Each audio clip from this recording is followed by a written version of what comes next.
Bonjour YouTube, j'espère que ça va bien, c'est Voltor. On se retrouve aujourd'hui pour une nouvelle vidéo concernant un film de Disney qui, à la grande surprise de tous, a été annoncé tout récemment, c'est-à-dire Coco 2. Donc nous pouvons officiellement nous attendre à une suite concernant Coco, donc ce film de Pixar que j'ai tant apprécié. C'est vraiment l'un de mes films d'animation favoris, mais à l'arrivée de ce film-là, lors de l'annonce, j'ai eu quelques difficultés à vraiment comprendre l'intérêt d'une suite, sachant que le premier était super bon, super bien fait, et on se retrouvait avec un scénario qui finalement se complétait bien.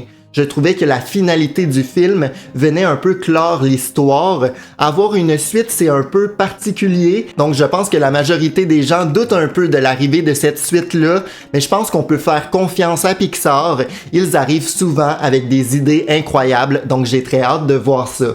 Avant de continuer, je tenais à remercier tous ceux qui s'abonnent, qui prennent le temps de commenter, de mettre des pouces en l'air. C'est super encourageant pour moi. On est bientôt 2000 abonnés sur la chaîne. C'est fou. Donc, merci énormément à vous. Ma théorie est donc la suivante. Lors du premier film, c'est plutôt Miguel qui était le personnage principal, alors que là, on pourrait se baser sur l'histoire de Coco, son passé, ses origines, afin de nous concevoir une histoire, un scénario autour d'elle, où elle serait vraiment le personnage central. Le film porte quand même son nom. On peut donc s'imaginer que nos personnages vont encore une fois célébrer la fête des morts, et donc cette fois-ci, ils vont honorer les membres de la famille qu'ils ont perdus, dont Coco, qui arrivera potentiellement à traverser dans le monde des vivants durant cette célébration-là. Et oui, j'ai changé de vêtements parce que j'ai filmé la vidéo en deux parties durant 2 journées différentes. Bref, c'est pas super important.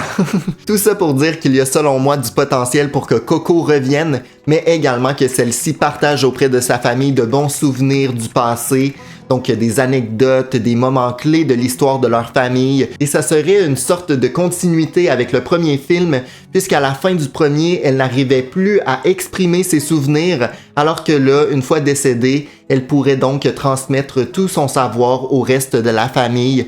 Je trouve ce côté-là un peu touchant également. Ça me fait un peu penser à la famille Madrigal, donc dans Encanto, avec la scène qui mettait en avant Abuela, son passé et un peu les traumatismes que celle-ci avait vécu. C'est un peu ça qui a forgé sa personnalité, mais également tout ce qui concerne la base de la famille, et j'ai l'impression qu'on pourrait retrouver quelque chose de similaire au niveau du scénario pour Coco 2. Évidemment, les producteurs ont confirmé qu'il s'agirait bel et bien d'une aventure, tout comme dans le premier, donc on peut s'attendre à des retournements de situation où Miguel donc doit repartir dans le monde des morts pour peut-être retrouver certains souvenirs et tout ça. Je pense qu'il y a vraiment du potentiel pour nous créer encore une fois une histoire à la fois touchante, drôle, mais aussi avec plein de péripéties.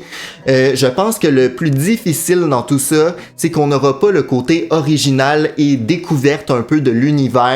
Donc j'espère qu'on aura aussi quelques nouveautés. Si on compare un peu avec les films assez récents de Disney, on a retrouvé dans Inside Out 2 la nostalgie du premier film, mais également avec quelques nouveautés, et je pense que ça sera également le cas dans le prochain film de Pixar. Malheureusement pour nous, le film est encore au début de sa production. On doit attendre en 2029 avant d'avoir vraiment la sortie de celui-ci, mais j'ai très hâte de voir tout ça. Dans tous les cas, mettez en commentaire vos attentes, vos théories. J'ai très hâte de voir si certains d'entre vous sont également mitigés à l'arrivée de cette annonce-là, qui est quand même surprenante, alors que le premier film s'était conclu d'une manière plutôt satisfaisante. Merci beaucoup d'avoir regardé. On se retrouve très bientôt pour une nouvelle vidéo sur la chaîne. À bientôt. Ciao! Oh, je pense que mon chat vient vous saluer.